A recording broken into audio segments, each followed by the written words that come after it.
Bienvenidos de nuevo a Neutrality Studies. Soy Pascal Lotas y hoy me acompaña otra vez el profesor Saeed Marandi de la Universidad de Teherán. Saeed, bienvenido de nuevo. Muchas gracias por invitarme. Siempre es un placer estar en vuestro programa. Me alegra mucho tenerte de vuelta, porque puedes contarnos, por supuesto, las últimas noticias desde Irán, desde Teherán. Hoy es miércoles, 29 de abril. Estamos ya en la tercera semana del alto el fuego, o incluso en la cuarta, después de 7 semanas de guerra. Y seguimos todavía dentro del conflicto. El contrabloqueo continúa. Los estadounidenses siguen siendo muy beligerantes. ¿Podrías contarnos un poco cómo están las cosas ahora mismo en Irán?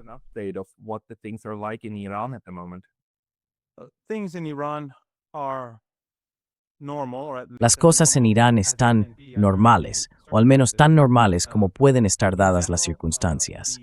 En general, la gente con la que hablo parece creer que Estados Unidos y el régimen israelí van a llevar a cabo pronto un segundo asalto, una segunda oleada de ataques, como continuación de la guerra. Probablemente ocurra dentro de 3 o 4 días. No es, por supuesto, algo seguro. Es solo lo que la gente, es el resultado más probable de los acontecimientos. Y también consecuencia de la postura regional de Estados Unidos, de sus actividades militares y, por supuesto, de las realidades políticas con las que estamos lidiando. Así que no es seguro que Estados Unidos vaya a atacar, pero se cree que en los próximos días es bastante probable.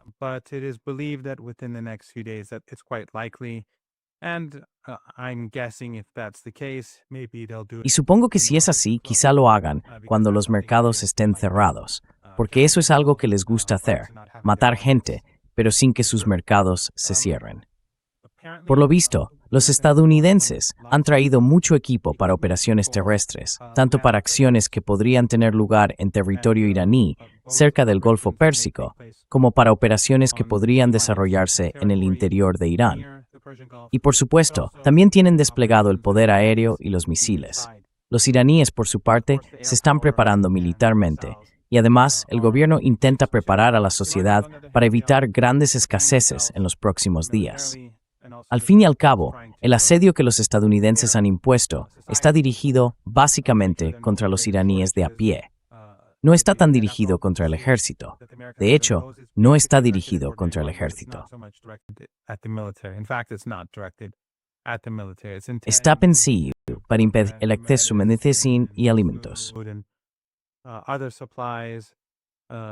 Otros suministros para que los iraníes lleguen a los mercados, al propio mercado en Irán.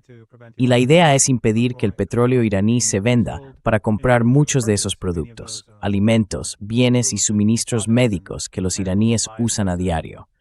Así que el gobierno está ocupado hablando con los países vecinos, cerrando acuerdos con ellos para poder importar y exportar más que antes a través de la frontera con Pakistán e incluso con Afganistán, Turkmenistán y Asia Central. A través de Turkmenistán, por supuesto, Irán está conectado con China y por el mar Caspio con Rusia y Kazajistán.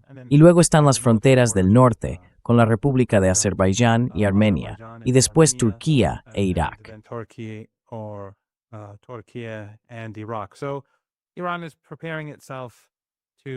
Así que Irán se está preparando para reducir el dolor que los estadounidenses quieren causarle. Mientras tanto, debido a la política de Estados Unidos, el estrecho de Hormuz sigue cerrado y la crisis económica mundial empeora cada día. Y resulta realmente asombroso que Trump esté sacrificando la economía global por Netanyahu, por un régimen israelí, y que un régimen genocida sea quien determine el destino de miles de millones de personas. Incluso que aquellos que guardan en apoyo a ese genocidio, como los europeos, los canadienses, los australianos o los neozelandeses.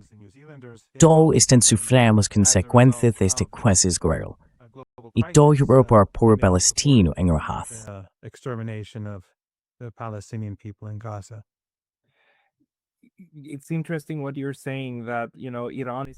Es interesante lo que dices, que Irán se está preparando para la siguiente fase y para nuestro próximo ataque cinético. Mucha gente en Internet comenta cosas como, oh no, tenemos que advertir a Irán de que esto es solo una maniobra. Pero yo no creo que Irán necesite que nadie le advierta de nada. Quiero decir, está claro que el alto el fuego actual también le conviene a Irán. Pero eso, por lo visto, no significa que haya ningún tipo de complacencia por su parte, ¿verdad? La cuestión para mí es si Estados Unidos sigue teniendo la capacidad de continuar la guerra. En, digamos, los medios de comunicación principales de Estados Unidos, incluso se ha leído que el país ha usado entre un 40 y un 50% de su capacidad de misiles, de su capacidad de ataque. Y algunos colegas míos, a los que he entrevistado antes, como Stephen Starr, hablan de que entre un 70 y un 80% de los misiles Patriot y THAAD ya no existen. Simplemente han desaparecido, ya no están. Entonces, ¿cuál es tu valoración real sobre la capacidad de Estados Unidos para continuar con la fase cinética de la guerra? Porque, según mi interpretación, hemos pasado a una fase no cinética, en la que se están aplicando tácticas de estrangulamiento y el bloqueo. En este sentido, se está convirtiendo en una...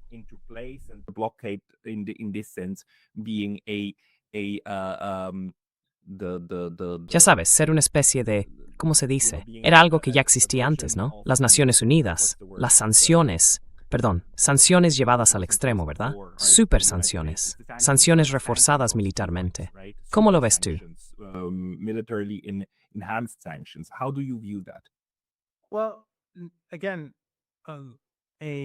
Bueno, una vez más, un ataque militar contra el pueblo iraní no es algo seguro, no es inevitable. No sabemos qué hará Estados Unidos. Pero el hecho es que han llevado mucho equipo y muchas tropas a la región, y eso cuesta muchísimo. Además, el tiempo está empezando a calentar. Ya sabes, la zona del Golfo Pérsico, la península arábiga, se vuelve muy calurosa y muy húmeda en muy poco tiempo. Y el verano es realmente insoportable para la gente común si no hay electricidad o si tienen que trabajar al aire libre y instruido.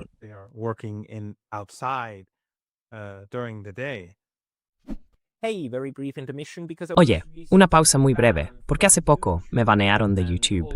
Y aunque ya he vuelto, esto puede pasar otra vez en cualquier momento. Así que por favor, piensa en suscribirte, no solo aquí, sino también a mi lista de correo en Substack. Es pasquelotas.substack.com. El enlace estará en la descripción de abajo. Y ahora, volvemos al video.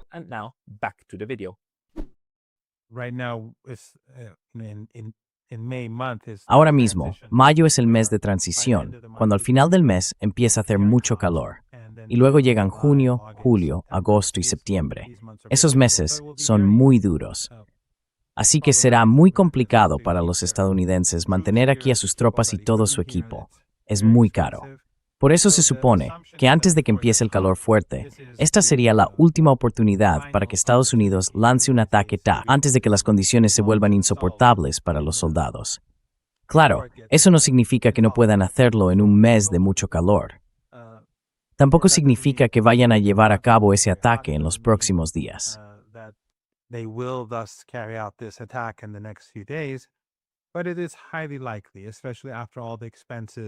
Pero es muy probable, sobre todo después de todos los gastos que han tenido, los muchísimos miles de millones de dólares que se han gastado solo en traer a estas tropas hasta aquí. Pero claro, las sanciones o el asedio que han impuesto al país iraní tienen como objetivo poner de rodillas a los iraníes.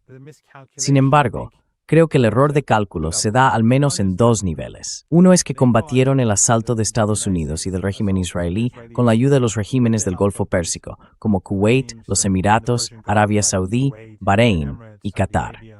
Atacaron a la nación iraní durante casi 40 días, 39 días, en la guerra del Ramadán, y fracasaron.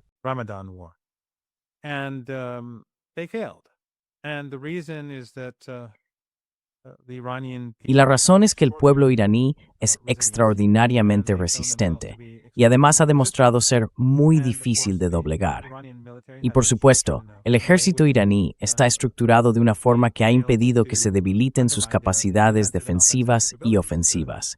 Es una estructura única, algo nuevo en la guerra, y será objeto de estudio en los próximos años por países de todo el mundo, sobre todo por aquellos que quieran resistir frente a un imperio.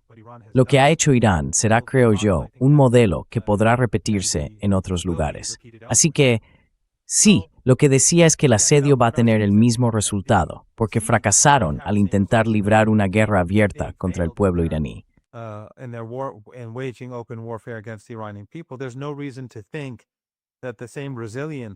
No hay motivo para pensar que la misma resistencia y fortaleza no vayan a ayudar también al pueblo iraní a superar esta etapa.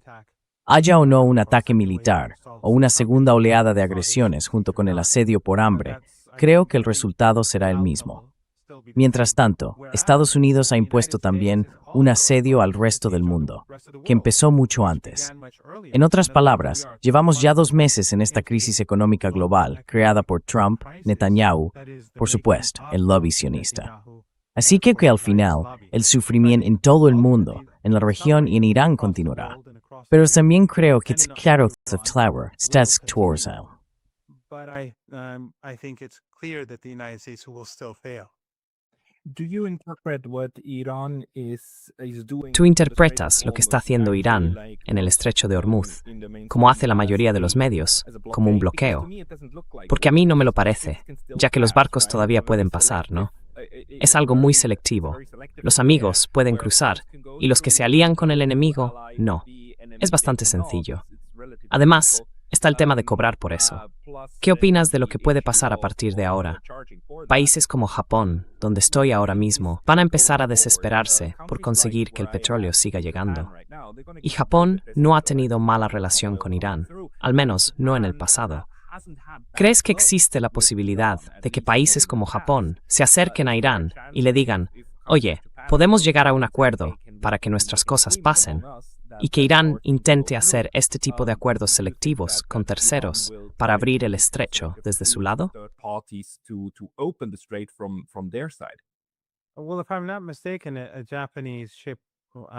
Bueno, si no me equivoco, ayer un barco japonés pasó por el estrecho de Hormuz. Creo que era un superpetrolero, si no me equivoco. Así que sí, es cierto. Tienes razón. Irán nunca cerró el estrecho de Hormuz. Irán solo bloqueó el comercio vinculado a los países que participaron en la guerra contra Irán. Los países que mencioné antes permitieron a los estadounidenses usar su territorio, su mar y su espacio aéreo para hacer la guerra contra Irán. Irán ha estado impidiendo que sus barcos o los barcos relacionados con ellos pasen por el estrecho de Hormuz. Pero los barcos chinos, rusos, iraquíes, esos barcos y los de países amigos de Irán han podido pasar sin problema.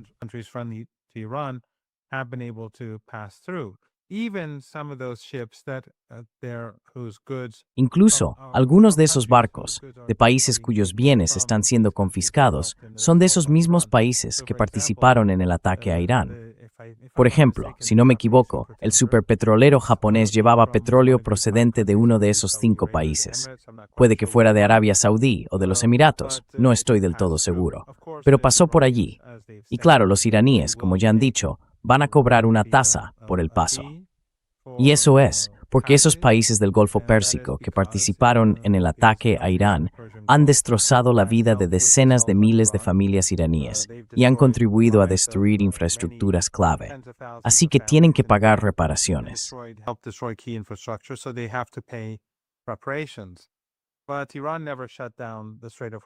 Pero Irán nunca cerró el estrecho de Hormuz. De hecho, el acuerdo de alto el fuego entre Estados Unidos e Irán, después de los 39 días de guerra, consistía en permitir que más barcos de esas 5 dictaduras familiares árabes ricas pasaran por el estrecho de Hormuz. Pero como los estadounidenses violaron el acuerdo, al permitir que el régimen israelí incumpliera el alto el fuego, los iraníes dijeron que, mientras sigan bombardeando Líbano y masacrando a los libaneses en violación del alto el fuego acordado, Irán también se abstendrá de cumplir su compromiso y no permitirá que más barcos de esos 5 países crucen el estrecho de Hormuz.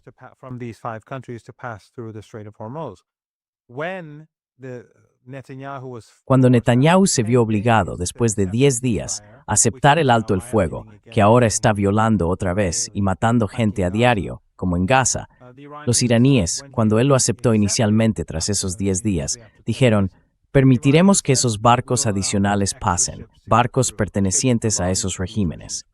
Pero entonces, ¿qué hizo Trump? Dijo, bueno, voy a mantener mi bloqueo sobre los puertos iraníes, lo cual también es una violación del acuerdo de alto el fuego. Voy a mantenerlo. Así que los iraníes respondieron, si vosotros vais a incumplir vuestra parte del trato, nosotros tampoco cumpliremos la nuestra. Vuestros aliados, vuestros intermediarios en el Golfo Pérsico, no podrán importar ni exportar por el papel que desempeñaron en esta guerra mientras sigáis con esas violaciones.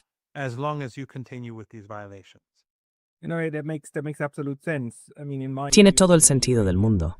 En mi opinión, la estrategia iraní se ha construido sobre dos pilares: la defensa en mosaico en el ámbito militar y el principio de ojo por ojo para restablecer la disuasión. Si crees que hay más pilares que valga la pena mencionar, me encantaría escucharlos. Pero tengo una pregunta más concreta. ¿Ese peaje en qué moneda exige Irán que se pague? ¿Tienes alguna información sobre los canales que están utilizando? Porque, claro, es una forma muy interesante de no recibir dinero directamente, sino divisas extranjeras, que luego pueden usarse en los mercados internacionales para comprar bienes del exterior. Si el mecanismo está montado, yo diría que probablemente sea en un tercer país, como China o algo así. Pero, ¿tienes información sobre cómo se supone que funciona realmente ese mecanismo para obtener esa divisa?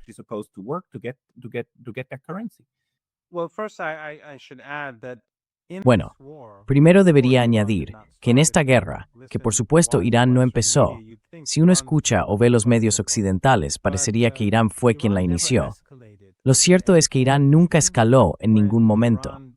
Incluso cuando Irán empezó a atacar, digamos, instalaciones de petróleo o gas en la región del Golfo Pérsico, en aquellos países que ayudaron a Estados Unidos y al régimen israelí en esta guerra, lo hizo solo después de que las instalaciones iraníes de petróleo y gas fueran atacadas. En otras palabras, durante toda la guerra, la escalada ha venido del lado occidental, del lado de Estados Unidos y de Israel, y por extensión de sus aliados. Cada vez que ellos aumentaban la tensión, Irán respondía. Cada vez que lanzaban un ataque, Irán contraatacaba.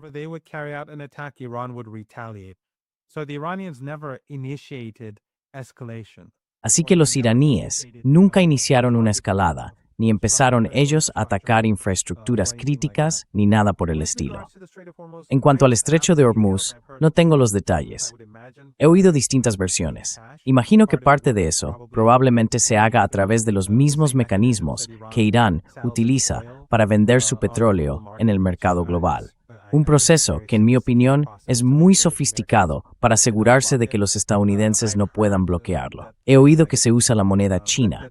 También he oído que han fomentado el uso de la moneda iraní para que esas empresas se vean obligadas a utilizarla. He escuchado cosas diferentes.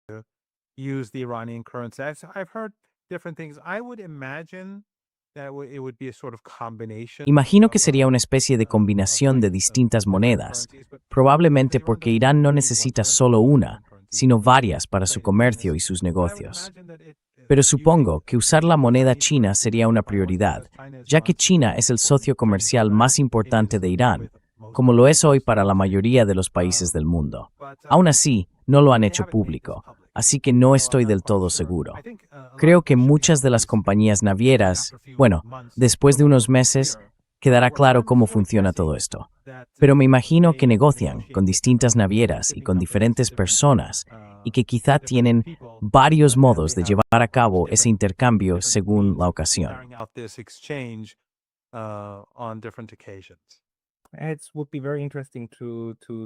Sería muy interesante averiguar eso. Supongo que el Ministerio de Asuntos Exteriores debe de estar muy ocupado también, trabajando con las embajadas de los países que quieren participar, porque una opción siempre son los acuerdos bilaterales de compensación, sean públicos o no, pero probablemente no lo sabremos muy pronto. Ahora bien, ayer vimos que los Emiratos Árabes Unidos anunciaron su salida de la OPEP. ¿Cómo interpretas eso? ¿Tiene algo que ver, directa o indirectamente, con la guerra? ¿Y crees que es más bien un gesto para agradar a Estados Unidos? ¿O por el contrario, es una señal más de que la estructura a la que estábamos acostumbrados se está desmoronando? ¿Cómo lo ves tú? Well, I think the Emirates is doing this. Creo que los Emiratos están haciendo esto para acercarse a Estados Unidos y al régimen israelí. Pero pienso que el régimen de los Emiratos Árabes Unidos no acaba de entender cómo han cambiado las cosas. No vamos a volver al pasado. Ya no habrá unos Emiratos como los que conocíamos hace 2 meses y medio, 3 meses o 6 meses. Esa época se ha acabado. La clase Epstein, la clase de los multimillonarios, gran parte del dinero, el dinero sucio que pasaba por los Emiratos, creo que ya no va a ir allí como antes. Y eso es algo positivo para la gente de la región y para los propios Emiratos. El dinero del narcotráfico procedente de Afganistán, que ha sido una desgracia para toda la región y más allá, pasaba por los Emiratos. Casi todo el dinero de la droga, durante años, sobre todo durante la ocupación estadounidense de Afganistán, cuando la producción se disparó.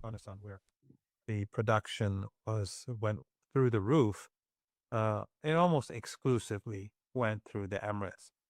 Casi todo pasaba por los Emiratos, o muchos de los minerales que se roban en países africanos a través de guerras sucias y del apoyo a milicias en distintos lugares, esos recursos que están siendo saqueados, el oro y otros elementos valiosos del subsuelo, el dinero que generan, pasa por los Emiratos. Y también el propio oro y otras riquezas africanas robadas, gran parte de todo eso, físicamente, pasa por los Emiratos. Así que esa época se ha acabado. Y los Emiratos, themt commis Johannutiwits elites iteris, isunov verukor. Y si lo work mamiting, gau powerwats westwest de proprar, su wulisep ailing, su kopudinstufus. Right? It's been depending on how things play out. Because if, for example, the United States carries out another war and it Porque sí, por ejemplo, Estados Unidos lleva a cabo otra guerra y empieza a atacar, como ha amenazado con hacerlo, infraestructuras iraníes críticas, entonces Irán va a hacer lo mismo con los aliados de Estados Unidos, porque son ellos quienes lo están facilitando. Recuerda que, sin esos 5 países, una guerra contra Irán no sería posible, porque se utiliza su territorio tanto para apoyo logístico como para ejecutar directamente esos ataques. Y además está subvencionado. Todos los gastos en la península arábiga los cubren esos gobiernos. No es como no conozco los detalles de Japón, pero por ejemplo en el caso de Japón creo que Estados Unidos no paga por esas bases.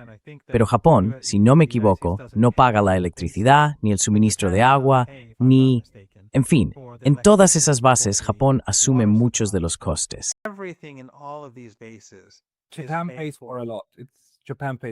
Japón paga mucho. Forma parte del acuerdo. Es como una protección por las bases, que van acompañadas básicamente de pagos japoneses. No cubren todo, pero sí una buena parte. Bueno, todo eso lo pagan esos países. Todo. Así que, en realidad, los estadounidenses están librando esta guerra en gran medida gracias a la financiación de estos países. No se trata solo de su territorio, sino también de su riqueza, que está siendo utilizada. Estos países querían tenerlo todo, participar en el ataque contra Irán y al mismo tiempo decir que son neutrales. Pero eso no es posible. Es un insulto a la inteligencia de los iraníes. Y cada vez que lo repiten, los iraníes se sienten más molestos. En cualquier caso, si Estados Unidos reinicia la guerra, los iraníes van a responder, igual que lo hicieron antes.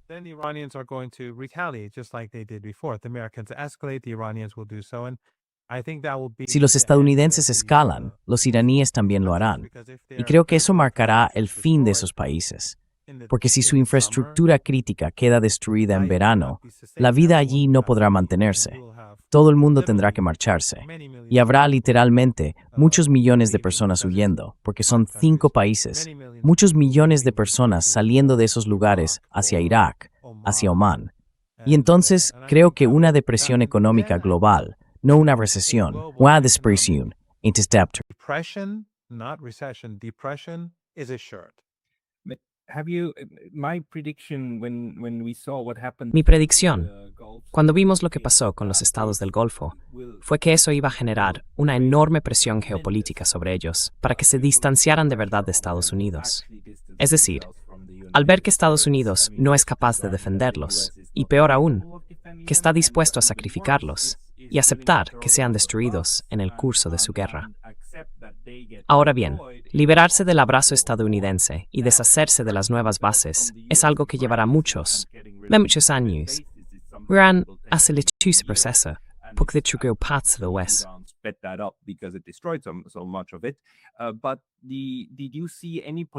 Pero ¿has visto en las últimas semanas alguna señal política que indique que se está produciendo un cambio de enfoque, al menos en algunos de esos estados? Porque quiero decir, tenemos, y tú mismo lo has mencionado, a Omán, ¿no?, que tiene una estrategia muy distinta hacia Irán y es bastante más neutral, entre comillas, que el resto.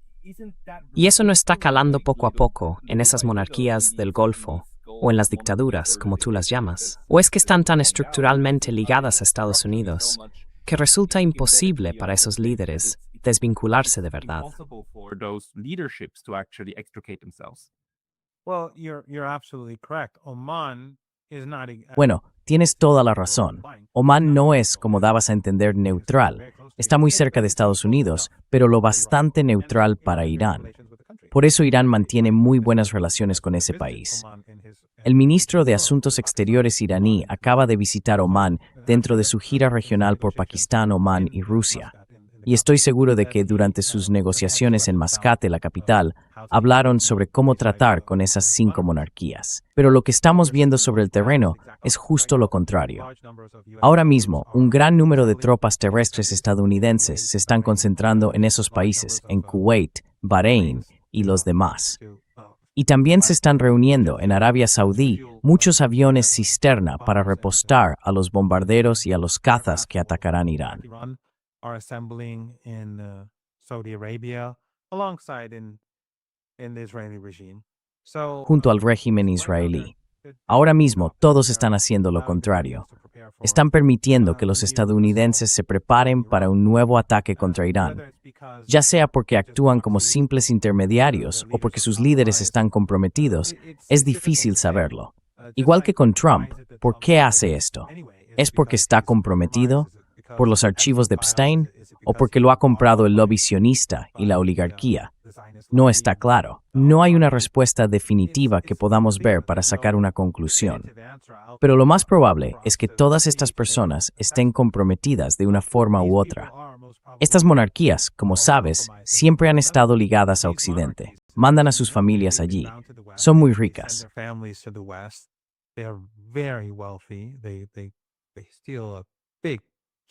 Se quedan con una gran parte de la riqueza del país para ellos mismos.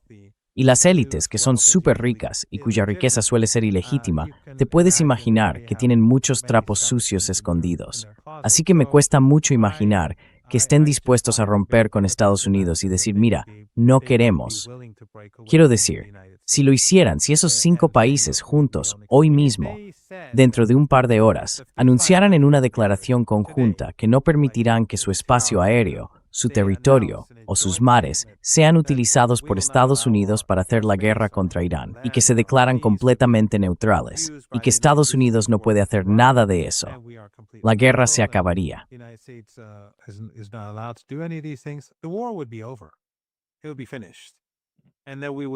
Estaría terminado. Y entonces podríamos pasar a la siguiente fase solo con esa declaración. Porque, como dije, desde el punto de vista logístico, sería imposible para los estadounidenses librar una guerra. Podrían realizar algunos ataques limitados contra el país desde Diego García o a través del espacio aéreo sirio, el Mediterráneo, el régimen israelí y así sucesivamente, e incluso sobrevolar Irak ilegalmente, porque el gobierno iraquí no acepta nada de eso. Eso sería algo muy limitado y muy difícil para Estados Unidos. Y básicamente significaría que la guerra terminó.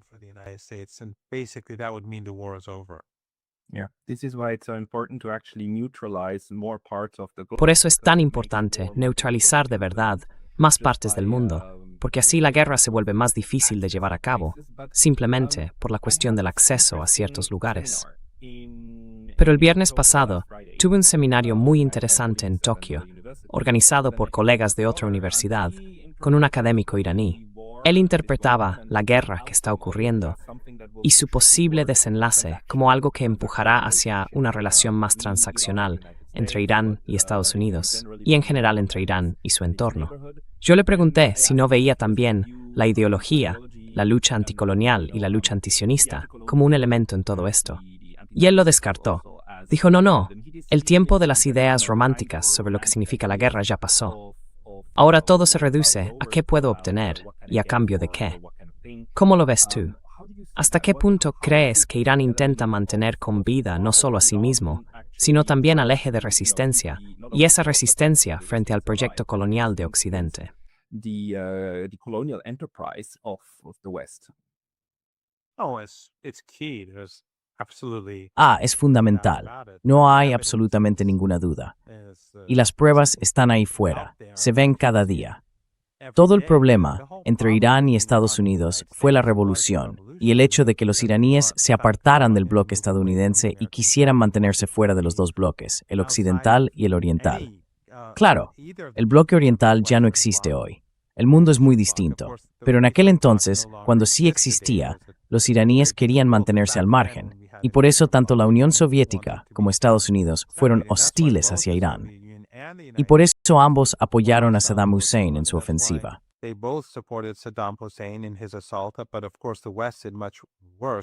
Pero claro, Occidente hizo cosas mucho peores. Le dieron a Saddam armas químicas para usarlas ampliamente contra los iraníes. Yo personalmente sobreviví a 2 ataques químicos. Si lo recuerdas, antes hablé de un libro, Going to Tehran. Creo que la gente debería leerlo. Y creo que sus autores son 2 personas que trabajaron en la Casa Blanca. 2 académicos muy bien formados. Me parece un libro muy bueno. Explican muchos de los mitos que existen sobre Irán y también el hecho de que del lado estadounidense hay una visión muy ideológica. Y decían que el camino que está siguiendo Estados Unidos lleva a la destrucción. Y al final tenían razón.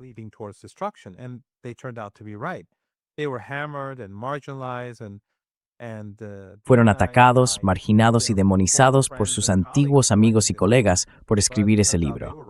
Pero al final resultó que tenían razón, y Estados Unidos, en lugar de escucharlos a ellos, escuchó a los sionistas. Y por eso estamos donde estamos hoy. El tema de Palestina, el de Cuba, el del apartheid en Sudáfrica, todos esos han sido siempre asuntos clave para los iraníes. Tienen un proceso de descolonización, una mentalidad anticolonial muy fuerte en Irán. Para Irán, la hegemonía sobre Tengzur-Murkon y sobre el resto del mundo solo ha traído oscuridad. Y frente a eso, resistís.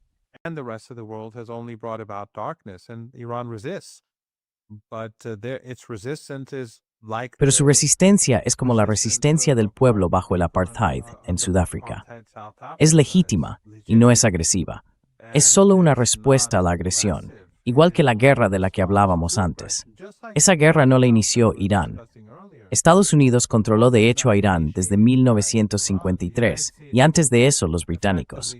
Luego hubo una revolución, pero los estadounidenses no quisieron soltar el control. Apoyaron a Saddam, le dieron armas químicas, después impusieron sanciones de máxima presión.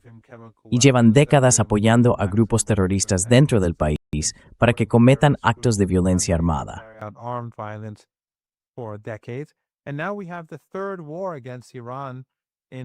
Y ahora tenemos la tercera guerra contra Irán en 47 años. Así que, desde luego, no es algo meramente transaccional. Pero creo que algunos de esos académicos iraníes en Occidente, o formados dentro de la mentalidad occidental, entre las élites occidentales y dentro del marco de las narrativas occidentales, empiezan a elegir, o más bien a creer, en algunos de esos supuestos occidentales sobre Irán. Irán nunca ha sido agresivo hacia Estados Unidos. Aún así, a pesar de eso, los iraníes han actuado a la defensiva. Y apoyar al pueblo de Palestina no es una postura agresiva. Apoyar a los sudafricanos y a la resistencia del África Austral contra el apartheid no es agresivo, es defensivo. O apoyar al pueblo de Cuba o a otros que sufren un asedio de hambre tampoco es agresivo.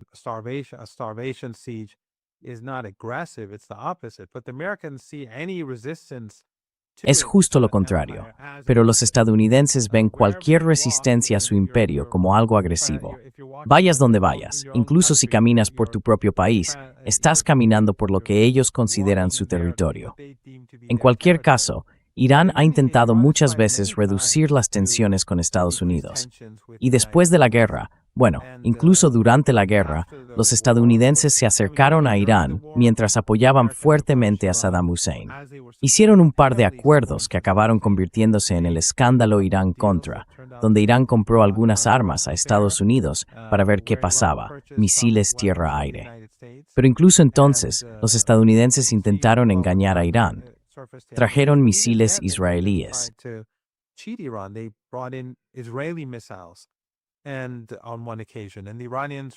Y en una ocasión, los iraníes los devolvieron diciendo, ¿por qué nos enviáis estos misiles? Porque vieron las inscripciones en hebreo en los misiles, y entonces los devolvieron. Así que, incluso en aquel momento, el comportamiento de los estadounidenses resultaba sospechoso, y al final todo se vino abajo. En los años 90, los iraníes concedieron a Conoco, la compañía petrolera, un yacimiento en Irán. Negociaron durante 2 años, y luego los estadounidenses impusieron sanciones al petróleo y al gas iraníes. Quiero decir, hay muchos casos en los que los iraníes estaban dispuestos a colaborar con los estadounidenses. Después del 11 de septiembre, los iraníes, creyendo que el relato estadounidense sobre Al-Qaeda era cierto, cooperaron contra Al-Qaeda, y luego fueron llamados el eje del mal.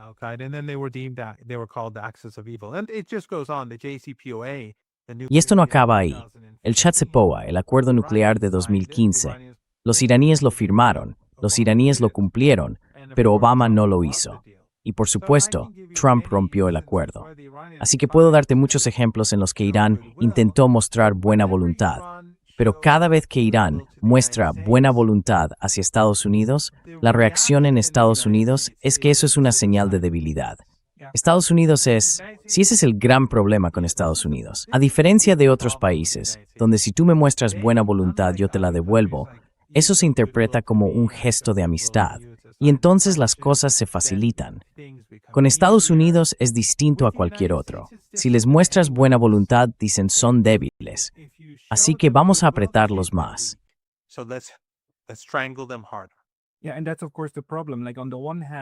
Sí, y ese es por supuesto el problema. Por un lado, Estados Unidos no acepta un sí como respuesta. Tener un acuerdo que garantice que Irán nunca desarrollará un arma nuclear no les parece suficiente, ¿verdad? Quieren más y más. Y cada vez que se les concede algo más, entonces quieren todavía más, hasta el punto de tenerlo todo bajo su control, como en los demás territorios ocupados, básicamente bajo dominio total. ¿Cómo afronta Irán esa situación?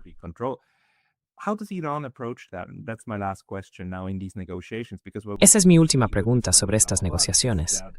Porque lo que podemos ver, lo que vimos en Islamabad, es que Irán está dispuesto a hacer propuestas y a adoptar una actitud constructiva hacia Estados Unidos, con el fin de atraerlo a alcanzar un acuerdo de paz definitivo. Y los objetivos de eso ya se han definido. Hablamos de ello antes. 10 puntos, entre ellos la seguridad, la resolución de conflictos y otros aspectos. ¿Cuál es el enfoque para asegurarse de que, si Estados Unidos llega a prometer algo, realmente cumpla con lo que promete?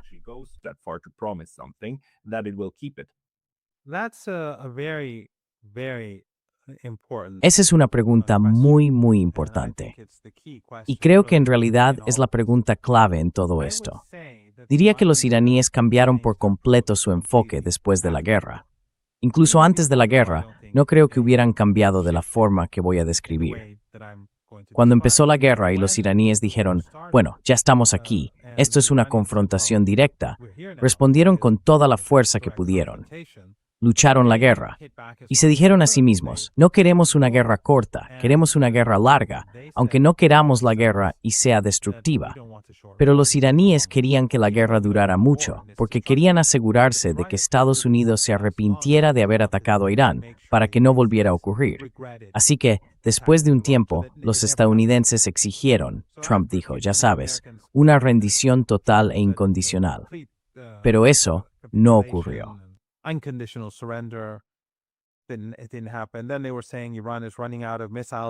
Decían que Irán se estaba quedando sin misiles y sin drones cada día. Mostraban esos gráficos en sus informes en el Pentágono.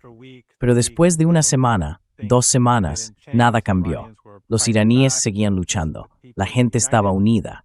Y después de unos 10 días, creo, los estadounidenses empezaron a enviar mensajes a Irán y los iraníes los ignoraron.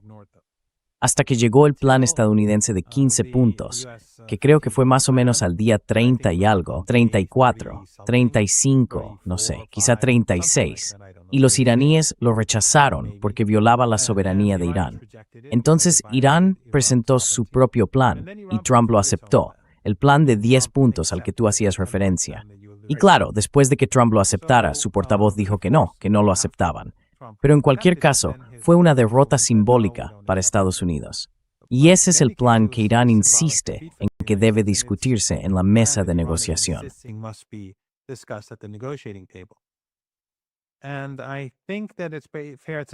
Y creo que es justo decir que a partir de ahora, en cualquier negociación con Estados Unidos, los iraníes ya no van a cumplir sus compromisos y luego esperar a que los estadounidenses cumplan los suyos, como hicimos con el acuerdo nuclear, el JCPOA.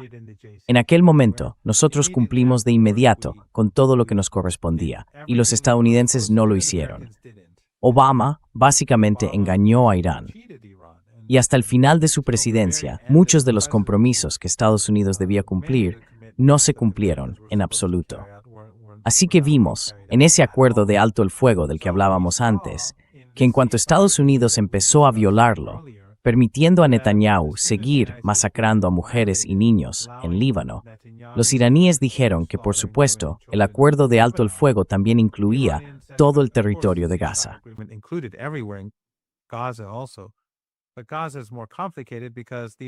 Pero Gaza es más complicada, porque esos regímenes de la región, ya sabes, Turquía, Jordania, Egipto, las monarquías del Golfo Pérsico y otros, aceptaron el falso alto el fuego de Trump. Así que a Irán le resulta difícil hacer cambios en eso, por desgracia. Pero en el caso del Líbano, cuando Trump permitió que Netanyahu masacrara a los libaneses, Irán dijo, vale, entonces yo no voy a cumplir mi parte del acuerdo. Así que ahora la ecuación es muy distinta a la de antes, y los estadounidenses siguen insistiendo en que Irán hable primero del programa nuclear. Irán responde, no, vosotros nos hicisteis la guerra, primero hablamos de la guerra. Y por eso lo primero que vamos a hacer es, bueno, que se cumpla el acuerdo de alto el fuego.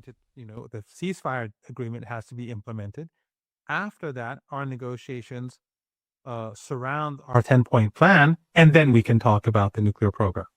So Iran no longer commits itself to anything without the other side doing so, and it no longer allows the Americans to determine what is to be negotiated and what is negotiated first and last. So I think this is huge.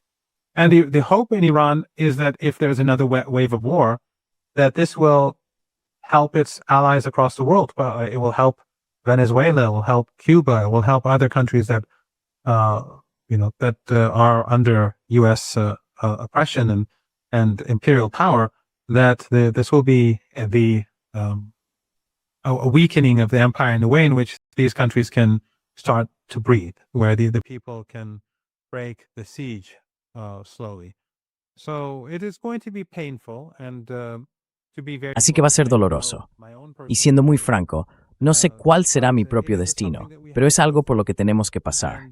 Si Estados Unidos lanza otra oleada de ataques, resistiremos. Y el pueblo iraní, no tengo ninguna duda, será resistente. Los estadounidenses y los israelíes harán todo lo que puedan.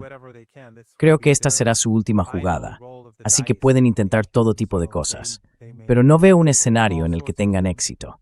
Y cuanto más insistan en esto, al final ignatis. Y personalmente, me adapto en todo esto, es el sionismo.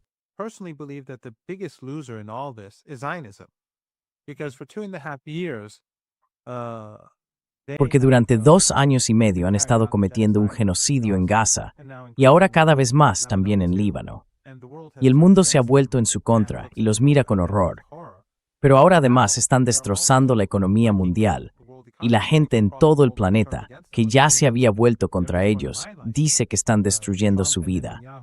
Trump, Netanyahu y los sionistas están acabando con la capacidad de mi familia para mantenerse por culpa de su guerra egoísta. Y por eso el ánimo se volverá aún más en contra del imperio, más en contra del sionismo, de esa ideología. A largo plazo, creo que esto hará que la supervivencia de la ideología sionista sea en esencia insostenible.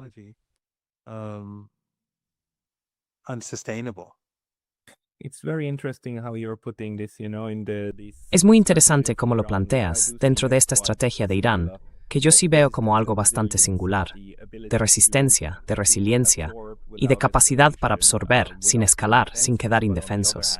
Pero por otro lado, ahora exigiendo que la otra parte cumpla primero, sin dar motivos para más ataques. Es una estrategia muy sofisticada, y desde luego hablaremos más de ella después. Para quienes quieran escucharte más, bueno, por suerte participas en muchos programas. Pero ¿hay algún sitio concreto donde la gente pueda leer tu análisis?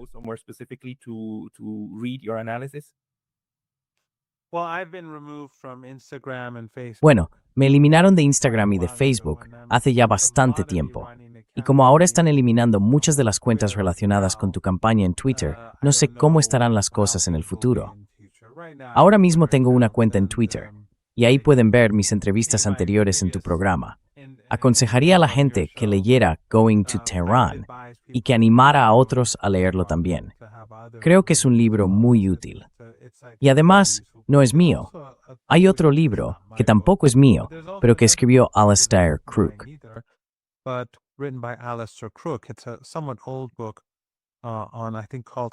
Es un libro algo antiguo, creo, que se llama Cultura de la Resistencia, ¿no? No recuerdo bien el nombre porque lo leí hace mucho tiempo. También es un libro interesante para que la gente entienda mejor la mentalidad del pueblo iraní, el eje de la resistencia, de dónde viene esa fortaleza y esa resistencia, esa forma de pensar, la empatía con los oprimidos y esa oposición al opresor. Forma parte muy profunda de la cultura religiosa, especialmente del Islam chií. Pero bueno, por ahora estoy en Twitter. Ya hablaremos. Pondré un enlace a tu perfil de Twitter más abajo y también a los libros que has mencionado. Profesor Seyed Mohammad Marandi, muchísimas gracias por su tiempo hoy. Gracias, Pascal. Siempre es un placer.